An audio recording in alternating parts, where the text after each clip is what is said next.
प्रत्याशी 50-50 हजार वोटों से हारेंगे। नमस्कार, मैं हूं अदिति, आप देख रहे हैं एमपी न्यूज। स्वागत करती हूं एमपी न्यूज के इस खास कार्यक्रम में।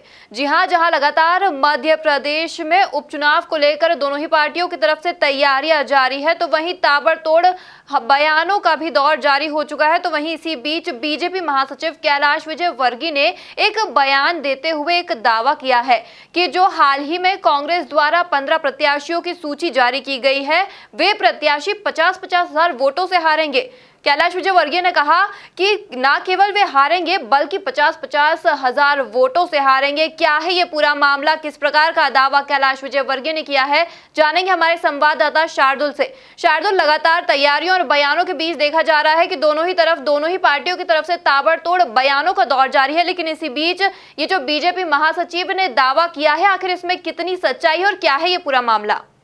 बिल्कुल अदिति, जैसे जैसे उपचुनाव नज़दीक आ रहे हैं, जुबानी जंग शुरू हो चुकी है।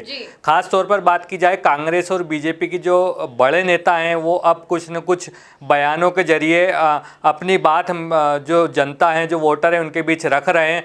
इसी बीच भाजपा के जो राष्ट्रीय महासचिव हैं कैलाश विजयवर्गीय, उन्होंने एक दावा किया है। दावे में उन्होंने कहा है कि जो सूची कांग्रेस की तरफ से जारी हुई है उपचुनाव के उम्मीदवारों की, वो जो प्रत्याशी हैं वो करीब 50-50 हजार वोटों से हारेंगे। तो ये उनका दावा है या भविष्यवाणी इसे कह सकते हैं। वो इस आधार पर दावा कर रहे हैं कि जिस तरह से कमलनाथ सरकार पिछले दिनों मध्य प्रदेश में करीब 1.5 साल तक काबिज थी, उस दौरान उन्होंने जो वादे किए थे वो वादे पूरी तरीके से निभाए नहीं गए और उन्होंने शिवराज सिंह चौहान की जो महत्वपूर्ण योजनाएँ थी उनको बंद कर अपनी योजनाएं शुरू कर दी थी, तो जिससे जनता नाराज़ है और जनता की नाराज़गी उपचुनाव के दौरान देखने को मिलेगी।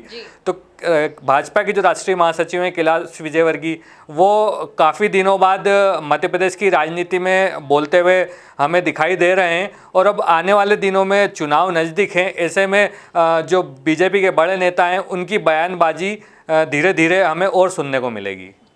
शार्दुल, जैसे माना जा रहा है, अब कैलाश विजयवर्गीय ने तो ये दावा कर दिया कि ठीक है, जो कांग्रेस प्रत्याशी वो 50-50 हजार वोट से हारेंगे, लेकिन कांग्रेस पार्टी भी कोई आज की आई हुई पार्टी नहीं है, वे काफी पुरानी पार्टी है। तो कुछ ना कुछ रणनीति बनाकर कांग्रेस पार्टी ने इन 15 प्रत्याशियों को मैदान में उतारा है और जो जिन जिन विधानसभाओं में उतारा है, तो कुछ सोच समझ के कुछ रणनीति बनाकर ही उतारा होगा। तो क्या लगता है कि जो ये कैलाश विजयवर्गीय का जो दावा है और कांग्रेस की क्या रणनीति है, क्या लगता है कि क्या ये कांग्रेस सच्चाई है? क्या ये दावा सच हो सकता है कि 50-50 हजार वोट से हारेगी, या फिर इस दावे का उलट हो सकता है कुछ?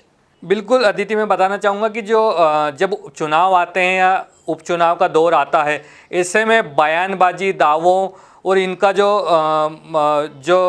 माहौल है वो शुरू हो जाता है। एक तरह से जो नेता लोग रहते हैं वो जनता के बीच में जाने के लिए इस तरह की बयानबाजी करते हैं, जिससे उनकी बयानबाजी को चर्चा मिले।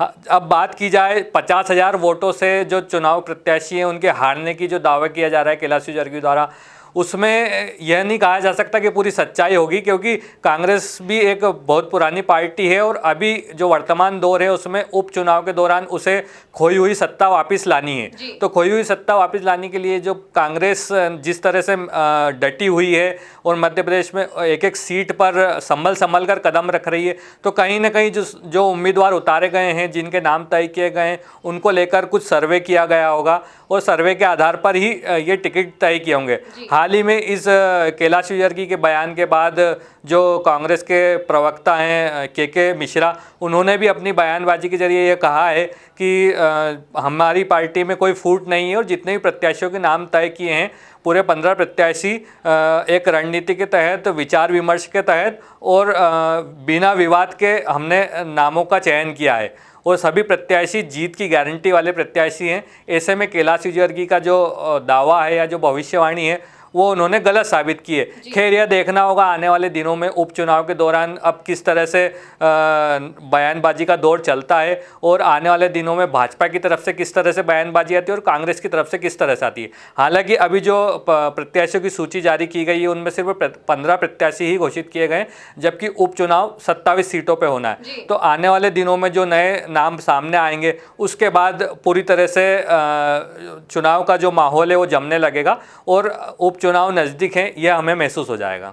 शार्दुल, बिल्कुल अब ये तो देखने वाली बात तो होगी कि अपनी खोई हुई सत्ता को हासिल करने के लिए कांग्रेस पार्टी किस रणनीति पर काम करती है और किस रणनीति पर बाकी बचे हुए प्रत्याशियों को उतारती है। तो वहीं ये देखना भी काफी लाजमी होगा कि कैलाश विजयवर्गीय और बीजेपी की तरफ से इन सबको लेकर क्या प्रतिक्रिया आती है और बीजेपी की क्या रणनीति रहती है उपचुनाव में अपने सभी प्रत्याशियों को जिताने की। जो भी तमाम अपडेट्स होंगे उपचुनाव को लेकर हम आप तक पहुंचाते रहेंगे। तब तक के लिए ताजा तरीन खबरों के लिए देखते रहिए एमपी न्यूज।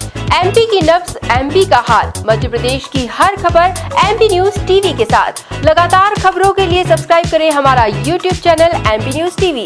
लेटेस्ट अपडेट्स के लिए बेल आइकन दबाना जरा भी न भूलें।